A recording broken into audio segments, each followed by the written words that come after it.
So we need to be cognizant of how words we say when we're in negotiations, trying to get hired, get an offer accepted, get a deal done, how they're interpreted by the other party.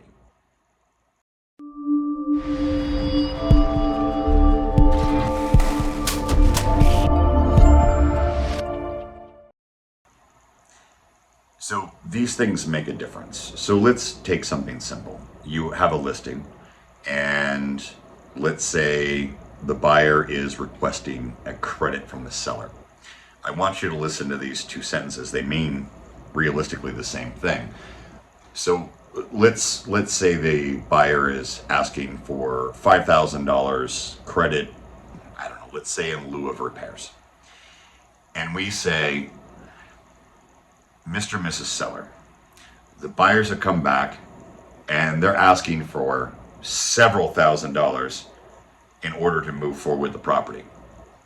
I want you to think as a seller how you interpret several $1,000s versus Mr. and Mrs. Seller, buyers have done their inspection, they send a request, they're asking for a few $1,000s in order to move forward and as opposed to doing repairs. They mean the same thing, but they're interpreted by the seller completely differently. Now, the reason why this is important is because we don't want to put the party we're negotiating with on defense right away. People are more afraid of losing something than they are willing to take a risk to gain something. That's why you see advertisements of, don't let your teeth fall out, as opposed to, do you want whiter teeth? I know you see whiter teeth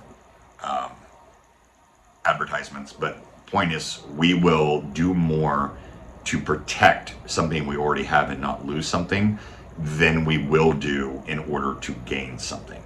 So if we think we're going to lose something, we automatically get defensive.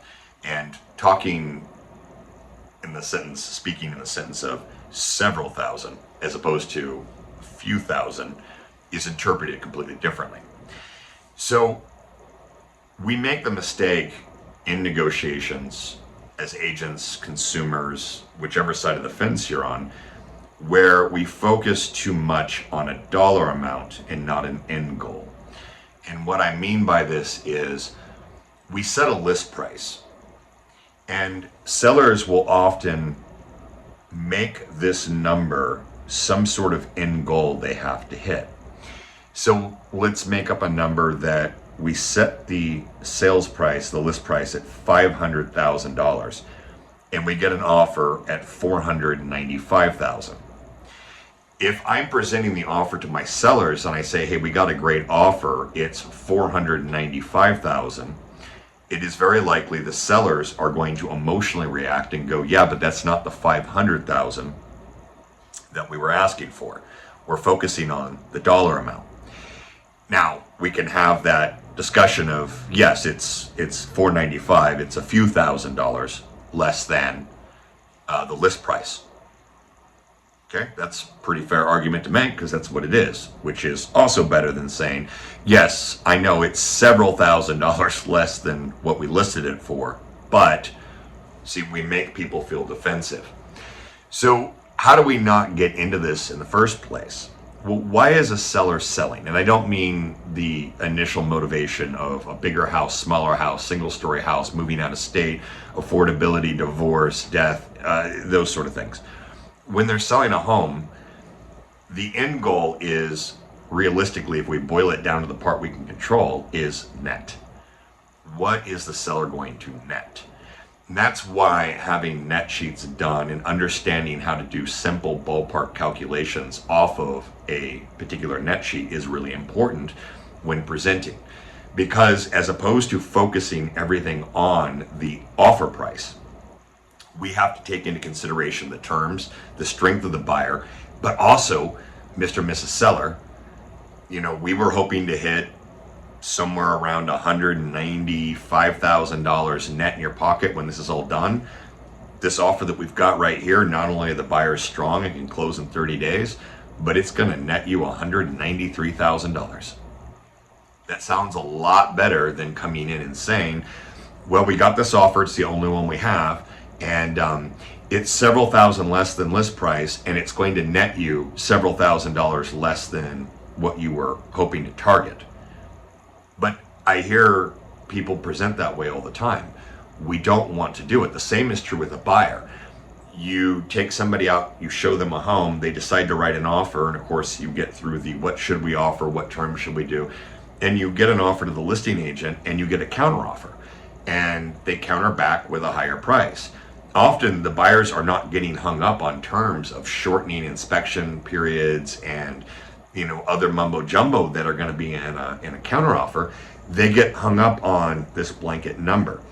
We offered 500. Why are they coming back at 510,000? So how do we have that conversation? Well, it's the same thing. Yes, I understand they came back at 510,000. It's a few $1,000s more than you initially offered, but this will get you the house. Well, Jeff, what do we do about talking about net? Because you always talk about net. Well, net cost in this case, as opposed to having a buyer think, oh my God, $10,000 is a lot of money. What is $10,000 spread out over the course of 30 years? Even better, what is $10,000 actually equal in the monthly payment for the mortgage? And your mileage is going to vary. And once again, you have to be good with being able to quickly put together the numbers of, okay, we have this interest rate, your payment's this, we're adding $10,000. It's going to be about, so effectively, Mr. and Mrs. Buyer, yeah, if you would like this house, it's going to end up costing you about $17.98 more a month than what we were ballparking when we wrote the offer. So for less than $20 a month, you get the house you want. Sound good? And we work on moving forward. These are the things I want you to keep in mind. We don't want to put people in a defensive position. Also remember, we all have egos, and I'm not talking about somebody who we would consider egotistical. We have egos and we have the need to be right, and we also have the need to protect ourselves and our families from loss. So when we go down the rabbit hole of concentrating on whole numbers, what we're doing is just playing into somebody's ego. That $495 offer price on a $500,000 listing is likely a very good offer, but the ego takes over.